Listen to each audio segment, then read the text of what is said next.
प्रियंका जी, पंजाब से। गुरुदेव राधे राधे।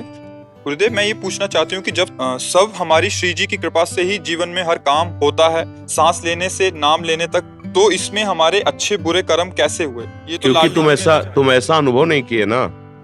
बात तो सुन लिए हो, अनुभव तो किए नहीं, तो अहंकार शेष बचा हुआ है और अहंकार में ही सारे दोष बास करते हैं। अहंकार का मुख्य स्वरूप है मैं स्त्री हूं, मैं पुरुष हूं।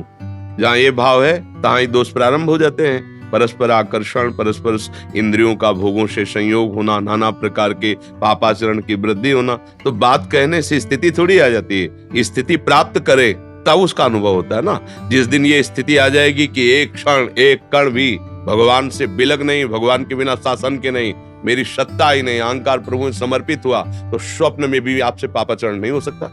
आप देखिए, पापाचरण तभी होता, मैं पुरुष हूं तो स्त्री के प्रति आकर्षण, मैं स्त्री हूं तो पुरुष के प्रति आकर्षण, मैं अपनी इंद्रियों के द्वारा सुख भोगूंगा, इसलिए धर्माचरण शुरू हो जाता है, मनमानी आचरण शुरू हो जाते हैं। फिर सोचे भगवान की इच्छा से हो रहा है, गलत बात। भगवान आदेश कर रहे हैं, अवश्य में भोक्तव्यम कृतम कर्म शुभाशुभम, तुम्हें भोगना पड़ेगा तुम्हारे किए हुए कर्म है। अहंकार विमूढ़ आत्मा करता हमिति मन्यते, मैंने ऐसा किया मैं ऐसा करूंगा, मैंने नहीं किया मैंने किया, ये सब अहम की धरा है। तो बातें बनाने से स्थिति नहीं आती, भजन करने से, सत्संग सुनने से, सदाचरण करने से जब वो स्थिति आ जाएगी कि आपका अहम समर्पित हो गया, अब आप देख रहे हैं कि प्रभु करवा रहे हैं, तो प्रभु के करवाने से कभी किसी से पापाचरण नहीं हुए। आज तक कोई उदाहरण दीजिए, जो भी हुआ है वो धर्म संज्ञक हुआ है। क्यों? जब हमारी दृष्टि में प्रभु हैं, भोक्ता करता भाव ही खत्म हो गया, तो पापाचरण होते किससे हैं? पापाचरण करता और भोक्ता भाव से होते हैं। भगवत भाव में पापाचरण की कहीं कोई गुंजाइश ही नहीं है। तो अब हम लोग समझते हैं नहीं, बातें सुनी और उनकी छाप मार करके उनकी सत्ता के बिना पत्ता नहीं हिलता, तो भाई अब मेरे से जो पापाचरण हो रहे भगवान कराना चाहते हैं। गलत बात है। अज्ञान की धरा में ऐसी हम प्रभु पर आरोप लगाते हैं, ऐसा नहीं है। जब अहम समर्पित हो गया तो फिर पापाचरण किससे होते हैं? अहंकार रूपी महल में ही काम क्रोध लोभ मोह मद मत्सर बसते हैं और इन्हीं के द्वारा पापाचरण होता है। अहंकार विध्वंस हुआ, भगवान की कृपा का अनुभव हुआ कि लाडली जी की कृपा, अब पापाचरण हो ही नहीं सकते। लाख भोग सामग्री सामने रहे, भोगने का मन ही नहीं होगा। जैसे तुम्हारे सामने बमन विष्ठा और विष रख दिया जाए तो क्या तुम उसे पाओगे क्या? ऐसे ही भक्तों को अनुभव होता है। रमा विलास राम अनुरागी तजत बमन, बमन मने उल्टी। उनको कोई भोग पसंद नहीं आता।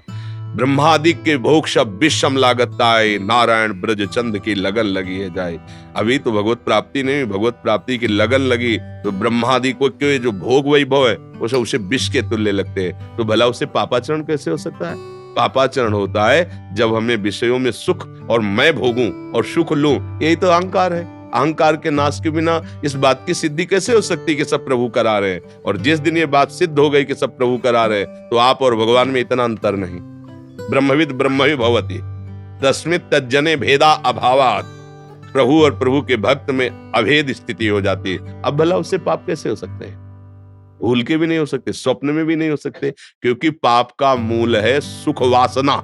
देखो ना, मैं इसे भोग लूं, मैं इसे प्राप्त कर लूं, मेरा ये हो जाए, इसी वासना से पाप होता है। और भगवान की भक्ति में जब अहम लीन हो जाता है तो भोगता ही नहीं बचा, तो पाप किससे होगा? किसका प्रश्न है?